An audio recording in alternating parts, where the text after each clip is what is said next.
बिस्तर में बैठ के लोग खाते हैं, बिस्तर पर नहीं खाना चाहिए। कुछ भी खाओ तो आचमन करना चाहिए, मतलब थोड़ा पानी पीना चाहिए, शुद्धि होती है।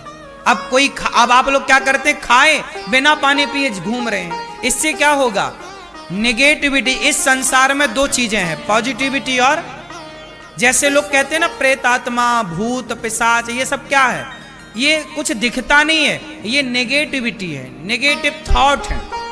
प्रेत क्या है, प्रेत नाम की चीज क्या है, भूत नाम की चीज क्या है। भूत प्रेत कोई ऐसा नहीं कि कोई ऐसे आ रहा है, नहीं, भूत का मतलब है नेगेटिविटी। उदाहरण से समझो, क्या लिखा है हनुमान चालीसा में, भूत पिशाच निकट नहीं आवे महावीर जब। तो आप बताओ, ये भूत प्रेत, ये भूत पिशाच निकट नहीं आवे, ये भूत पिशाच है क्या, क्या है ये, सुनो, ये भूत पिशाच क्या है, इसे बड़े ध्यान से सुनो। ये भूत पिशाच, जैसे हमारे देश में बहुत लोग आत्महत्या कर लेते हैं। एक नाम बता रहा हूं, सुशांत सिंह राजपूत। सुशांत ने आत्महत्या कर ली, सबको पता है। क्यों कर ली, क्योंकि कोई भी एक दिन में तो आत्महत्या नहीं कर लेता ना भाई, बार बार उसके मन में आत्महत्या करने के विचार आए होंगे, थॉट आए होंगे, मर जाते हैं, अब मर जाते हैं, अब मर जाते हैं। एक बात याद रखना, जब आपके भीतर नेगेटिविटी आने लगती है ना, तो पॉजिटिविटी के दरवाजे बंद से हो जाते हैं। फिर कोई कुछ सुनाए समझाए समझ में नहीं आता। जिसे बोलते हैं विनाश काले विपरीत। हाँ, ये जो गलत थॉट आपके भीतर आ गए, गलत विचार जो आपके भीतर आकर कब्जा कर लिया, जो बार बार आपको परेशान, डिप्रेशन क्या है, तनाव क्या है, यही भूत प्रेत है, नेगेटिविटी। इस ब्रह्मांड में नकारात्मक ऊर्जा भी है और सकारात्मक ऊर्जा भी है, हाँ या ना, आप मानते हैं इस बात को। कई बार हम ऐसी जगह जाते हैं जहां हम पॉजिटिविटी से भर जाते हैं, अपने आप हैप्पी हो जाते हैं, खुश, बोलो हाँ। और कई जगह ऐसी होती है जहां जाने से हम लोग बिल्कुल भयानक सा दृश्य दिखता है, डर लगने लगता है, परेशान होने लगते हैं, मतलब वो जगह का भी दोष है, वो नेगेटिविटी से भरी जगह है। आप एक बात बताओ ना, आप मंदिर जाओ और शमशान जाओ, दोनों जगह की ऊर्जा आपने महसूस की कि नहीं, बोलो हाँ। मंदिर जो है पॉजिटिविटी से भरा है, जबकि शमशान में आप जाएंगे तो थोड़ा सा आपको शुरुआत में, बाद में शमशान जरूर जाना चाहिए, ताकि वहां से हमें बड़ी सीख मिलती है कि आज जो ये आदमी जल रहा है, ऐसे हमें एक दिन जलना है, घमंड किस बात का है साहब, ये सबक वहीं से मिलती है।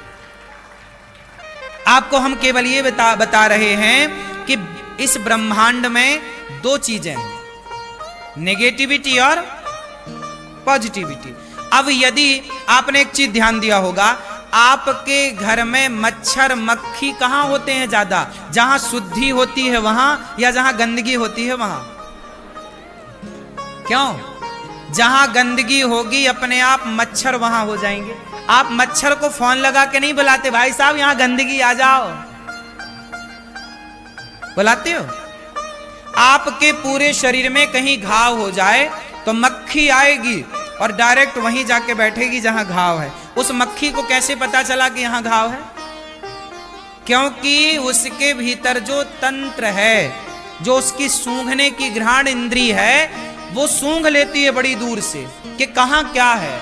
उसी तरह जब आपके आसपास गंदगी होती है, विचारों की गंदगी, आप गलत चीज देखते हैं मोबाइल पे, गलत चीज सुनते हैं, गलत लोगों के साथ, शराबियों के साथ आपका उठना बैठना है, गंजेड़ियों के साथ आपका उठना बैठना है, तो क्या होगा, वो नेगेटिविटी आपकी तरफ खींची चली आएगी और आपको क्या करेगी, वो नेगेटिविटी आपके ऊपर बैठ जाएगी और फिर आपके मन में गलत गलत ही विचार आएंगे। क्या विचार आएंगे, गलत। वो गलत विचार इस हद तक पहुंच जाते हैं कि व्यक्ति को वो आत्महत्या की प्रेरणा देने लग जाते हैं।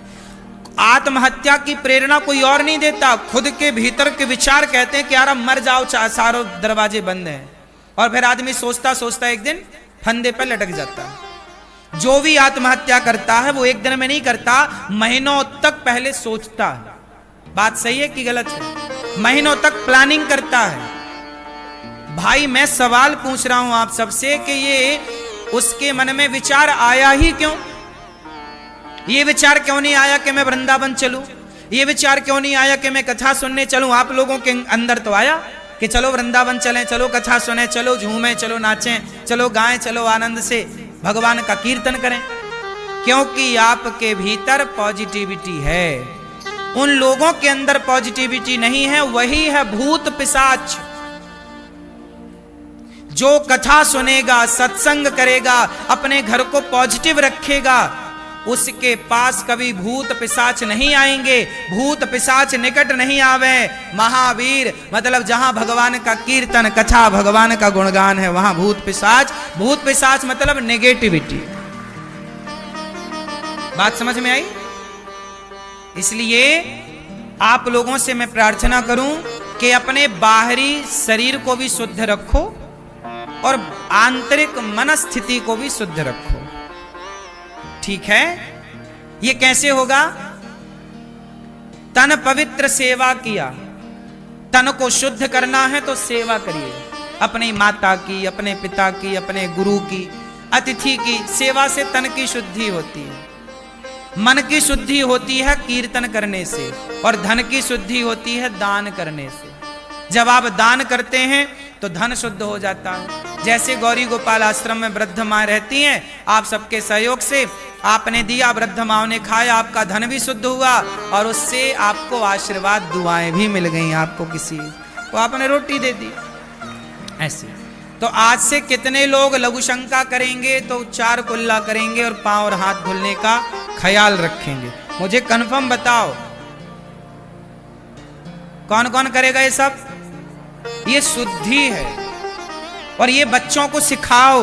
बड़ी काम की चीज, छोटी बात है, पर छोटी छोटी दरारें ही अक्सर घर को डैमेज करती हैं। यदि समय से आप घरों की दरारों को ना भरें तो वो छोटी दरार डैमेज कर देगी ना पूरी बिल्डिंग को। बोलो हाँ, रिपेयर ना कराओ, मरम्मत ना। ऐसे ही ये छोटी छोटी दरारें हैं जीवन की। शुद्धि बिगड़ गई तो बुद्धि बिगड़ गई। तो लघु शंका करने के बाद क्या करेंगे?